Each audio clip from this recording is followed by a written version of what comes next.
Good morning.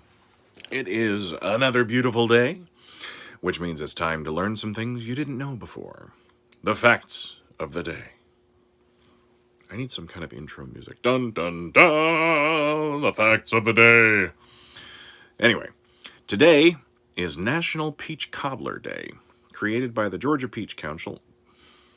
Say that 3 times fast, in the 1950s to promote the consumption of canned peaches. Canned peaches can be enjoyed any month of the year. This helps to answer the placement of this special day in April when fresh peaches are not available.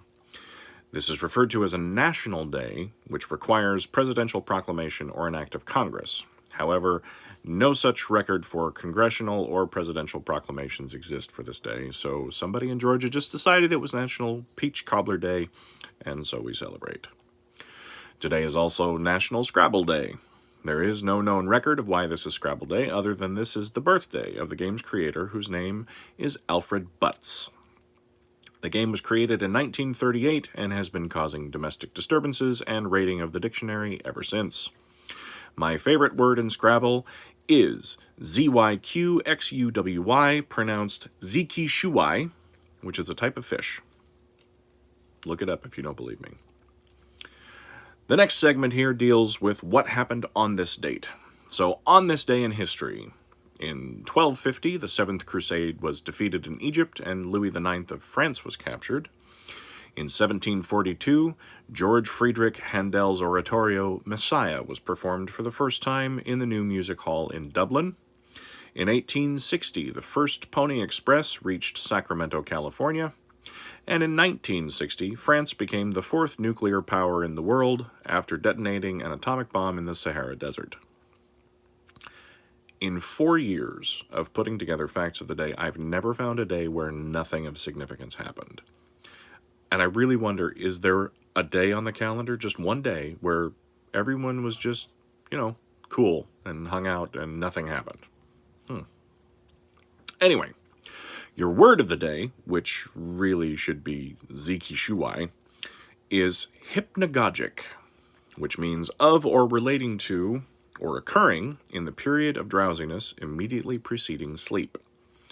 In other words, my hypnagogic habit is to suddenly start going over the most embarrassing moments in my entire life as my brain fights the impression that my body is trying to die.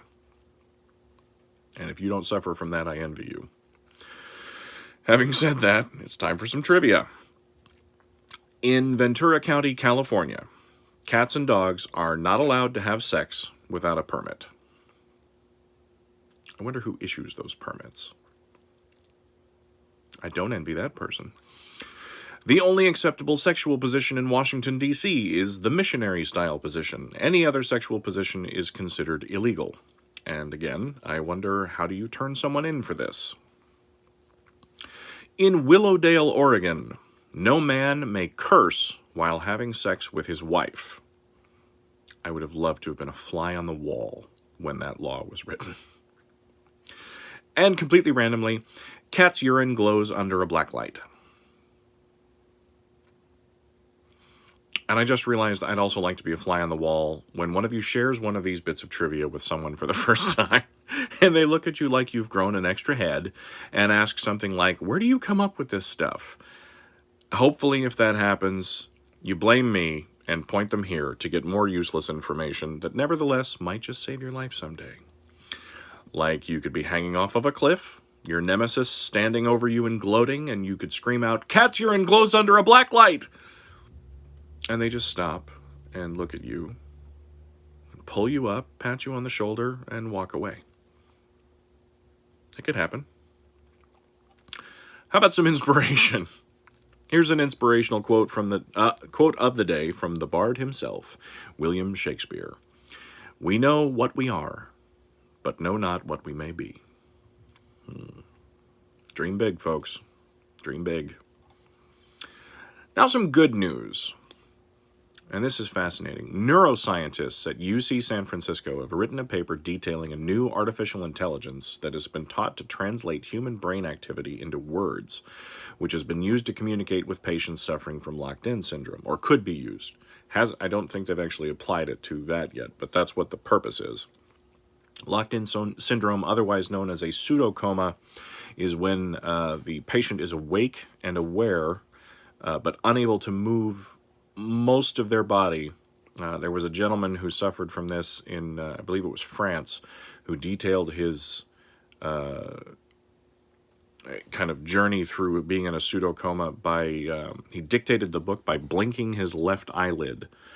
And he was given a series of sounds to choose which letter he wanted, and he had to blink in a specific way to choose. So every word took about 2 minutes. But nevertheless, he wrote a book about being locked in. So the neuroscientists at UC San Francisco developed an AI to translate thought into text.